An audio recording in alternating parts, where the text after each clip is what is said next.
आपल्या सोबत या ठिकाणी आघाडीची नव्याने निवड झालेली या ठिकाणी चंद्रशेखर किरवले आहेत. त्यांच्या बी आपण प्रतिक्रिया घेऊ, कारण की शहराची जबाबदारी वंचित बहुजन आघाडीने त्यांच्यावर टाकलेली आहे. वाकेकरांच्या आईला आपण कशा पद्धतीने आणि कोण्या अटीवर आपण या ठिकाणी उमेदवारी दिलेली? नमस्कार. आम्ही रामभाऊ वाकेकरला वार्ड प्रभाग 1 मधून उमेदवारी दिलेली आहे. तर इतर गोष्टी सांगण्याच्या अगोदर मी डायरेक्ट प्रश्नाला भेटतो, कारण अगोदर मी काही इतर गोष्टी सांगणार होतो आपल्यासमोर, परंतु डमी उमेदवार आहे का?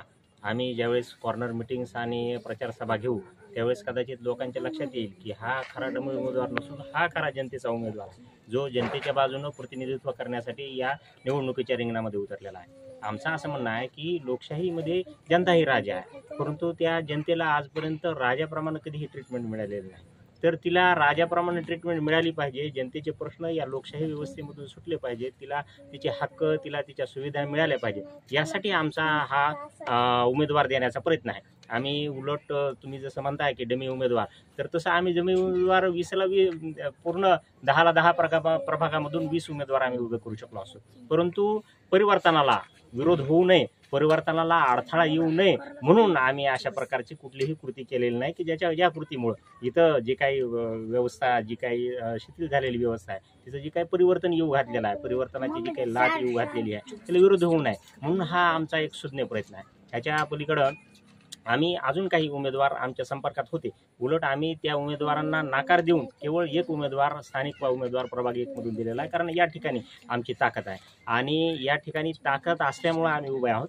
तर अशा पद्धतीनं डमी उमेदवार देण्याचा किंवा कुणाला पाडण्याचा किंवा काही इतर गोष्टी करण्याचा आमचा कुठलाही प्रयत्न नाही. या लोकशाही व्यवस्थेमध्ये सामान्य नागरिकांची जी होरपळ झालेली आहे लोकशाही व्यवस्थेमध्ये असताना सुद्धा, तर ही व्यवस्थेमधली होरपळ सामान्य माणसाची थांबली पाहिजे, यासाठी आमचा अत्यंत सुज्ञ प्रयत्न आहे. त्यासाठी आमच्या काही भूमिका आहे. आमचे उमेदवार जरी एक असले तरी या लोकशाहीचे डावपेच कशी आहेत ते आम्हाला फार चांगला अभ्यास आहे त्याचा. उमेदवार जरी एक असला तरी वैयक्तिक ठराव आणून आम्ही अशा अनेक नवनवीन नाविन्यपूर्ण गोष्टी इथं करू पाहतो. अगदी आम्ही सांगतोय की नागरिकांसाठी सन्मानजनक वर्तनाचा ठराव आम्ही नगरपालिकेत मांडणार आहोत आणि असा सन्मानजनक ठराव मांडणारी ही आपल्या परिसरातली कदाचित 70 वर्षाच्या लोकशाहीमध्ये, या 70 वर्षाच्या स्वातंत्र्यामध्ये असा ठराव आपण पहिल्यांदाच रामभाऊ वाकेकर आणि त्यांच्या आईच्या माध्यमातून असा ठराव आपण या ठिकाणी मांडणार आहोत.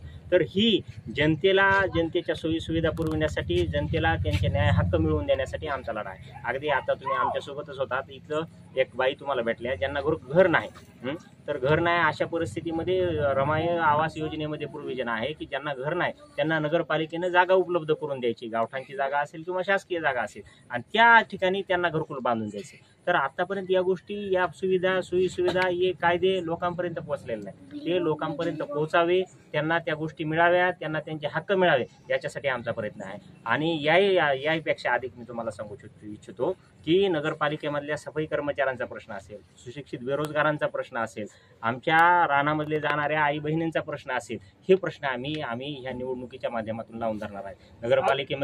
नगरपालिकेमध्ये आज सुद्धा अत्यंत अन्यायकारक कायदे या ठिकाणी नगरपालिकेमध्ये चालू आहेत. भारतीय संविधानानुसार स्त्री आणि पुरुष असा लिंगाच्या आधारे कुठलाही भेद करता येत नाही, परंतु नगरपालिकेमध्ये महिलांना 7,000 रुपये वेतन दिलं जातं आणि पुरुषांना 10,000 रुपये वेतन दिले जातं. ते किमान वेतनाप्रमाणे नाहीच नाही, परंतु त्यामध्ये सुद्धा स्त्री आणि पुरुष असा भेदभाव केला गेलेला आहे. या आमच्या लोकांचे प्रश्न सुटले पाहिजे, यासाठी आवाज म्हणून रामभाऊ महानंदाबाई वाकेकर आणि रामभाऊ वाकेकर यांच्या माध्यमातून आम्ही संसदेमध्ये, या सभागृहामध्ये नगरपालिकेच्या आम्ही पोहोचण्याचा आमचा प्रयत्न आहे. आणि तिथं ज्या लोकांवर अन्याय झालेला आहे त्या लोकांच्या बाजूनं आम्हाला आवाज उठवायचा आहे. त्यासाठी आमचा हा अत्यंत सुज्ञ प्रयत्न आहे, असं मी आपल्या माध्यमातून सर्व जनतेला सांगू इच्छितो. हा कुठलाही डमी उमेदवार नाही, हा खरा जनतेच्या मनातला उमेदवार आहे आणि लवकरच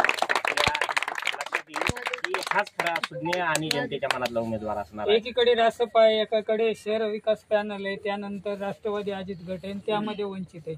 याचा फटका, तिघांचा फटका वंचितला बसणार आहे का काय सांग? नाही, तिघांचा फटका वंचितला बसेल ना.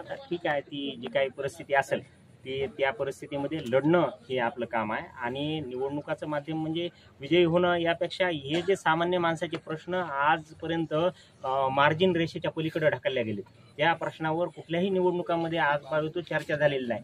ते मुख्य निवडणुकीच्या मुख्य केंद्रामध्ये आणणं, त्याबाबत चर्चा करून आणणं हा आमचा मुख्य उद्देश असणार आहे इलेक्शनच्या माध्यमातून. आणि आपण विचारलं तसं मतदानाचं विभाजन, तर मतदानाचं विभाजन म्हणता आमच्याकडे बुद्धिस्ट समाजाचं मतदान या ठिकाणी साधारण 250 पर्यंत आहे.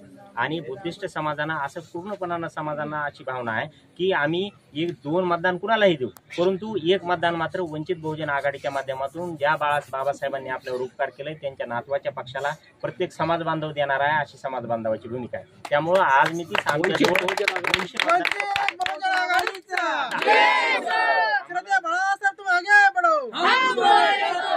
आम्हाला विजयाकडे जाण्यासाठी केवळ 100 मतदानाची, साधारण 100 ते 150 मतदानाची गरज आहे. आणि मी तुम्हाला सांगू इच्छितो की धनगर समाजानं 50 मतदान, इतर आमच्या मातंग समाजानं 25 मतदान, चर्मकार समाजानं 25 मतदान आणि इतर काही घटकांनी, छोट्या मोठ्या मायक्रो घटकांनी 25-25 जरी मतदान आम्हाला दिलं तरी आम्ही या विजयाच्या आकड्यापर्यंत सहज जाऊ शकतो, अशी स्थिती आहे. त्यामुळं हा सामना जो आहे तो आजपर्यंत जसा दुरंगी ठरणार आहे किंवा ती असं संबोधलं जायचं, तर मी आपणास सांगू इच्छितो की हा सामना दुरंगीच असेल, परंतु त्याच्यामध्ये मुख्य उमेदवार असणार आहे रामभाऊ वाकेकर.